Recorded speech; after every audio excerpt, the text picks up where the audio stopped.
Let's jump right in. We're going deep into the world of Vedic divinity today to talk about a figure who is just absolutely central. We're talking about Brihaspati, the ancient sage who is, get this, the ultimate spiritual guide to the gods themselves. So think about this for a second. When the gods themselves, the devas, are in trouble, when they're facing some kind of cosmic chaos or a huge moral problem, what do? Who did they turn to for advice? Well, they don't just wing it. They have a go-to guy, a counselor, a chief strategist, a guru. And that right there is where our story really kicks off. So here he is, the divine guru, the lord of sacred speech. I mean, that title alone tells you so much. Brihaspati's whole reason for being, his cosmic job description, if you will, is to be the guru for the gods. He's the voice of reason, the voice of wisdom in the entire celestial court. So, who is this guy, really? Well, you've got to think of him as more than just a figure. He's literally the living, breathing embodiment of sacred knowledge. He's the force behind the planet Jupiter, all that expansive, wise, benevolent energy. And his main gig? It's to light up the path of dharma, which is, the right way to live, the cosmic order. He does this for everybody, and yes, that includes the gods. And check this out, he goes by a bunch of different names, and each one tells you something new about him. It's like peeling back layers. As Brihaspati, he's the lord of sacred speech, the master of all those powerful mantras. As Devaguru, he's the kinsman of the gods, basically their trusted family confidant. And get this, as Ganapati, he's the lord of assemblies. Yeah, a title that later became super famous with Ganesha. Each name is like a little window into his massive influence. Okay, next up, the myths. Because to really get who Brihaspati is, you have to look at his stories. And in the Vedic world, myths aren't just fairy tales, They're more like a spiritual forge. It's where a god's true character and purpose are hammered into shape. So let's walk through his journey, how he became this ultimate mentor. First, his origin story is epic. He's literally born from cosmic fire from the great sage Angra. So his lineage is top-notch. Then, he quickly climbs the ranks to become the Purohita, the chief priest, for Indra, the king of the gods. But then, his wisdom gets put to the ultimate test in a huge personal crisis with his wife, Tara. We'll get to that. And finally, after some intense spiritual practice, we're talking deep, deep discipline called tapasya, he impresses Lord Shiva so much that he's given lordship over the planet Jupiter.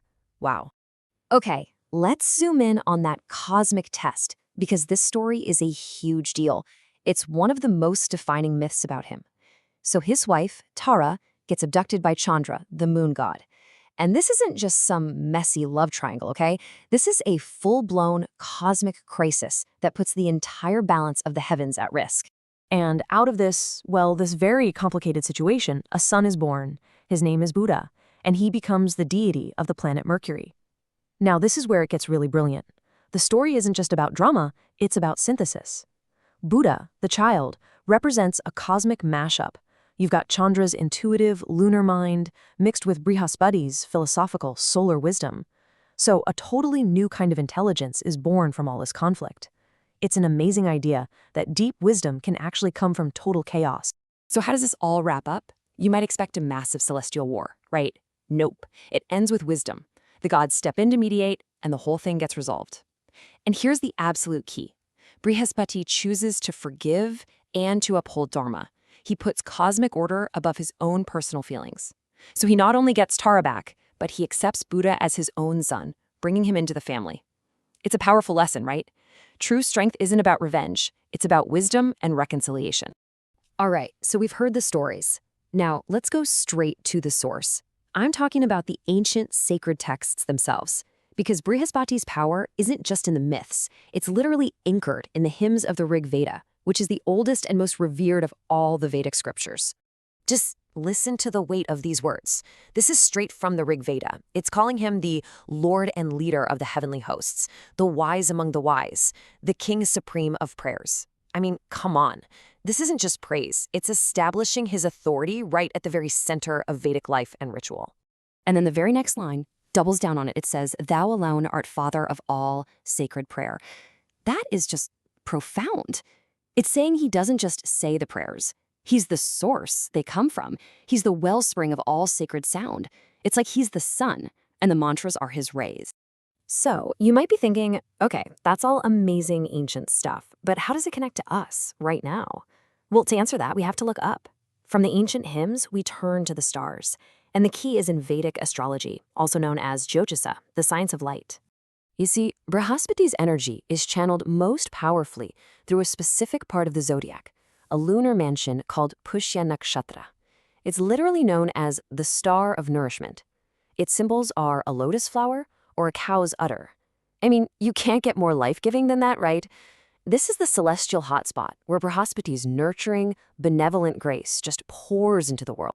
So what does that mean for people who are born with a strong Pushya influence in their chart? Well, they often end up embodying Brihaspati's best qualities. They're the natural teachers, the counselors, the people you go to for advice. They've got this profound insight, they speak beautifully, and they have a rock-solid moral compass. They're here to nourish others and to channel this amazing, stable sense of abundance. And here's where it gets really, really interesting. It's all about the mix of energies. Pushya is actually ruled by Saturn, the planet of discipline and hard work. But its guiding deity is Brihaspati, the guru of expansive wisdom.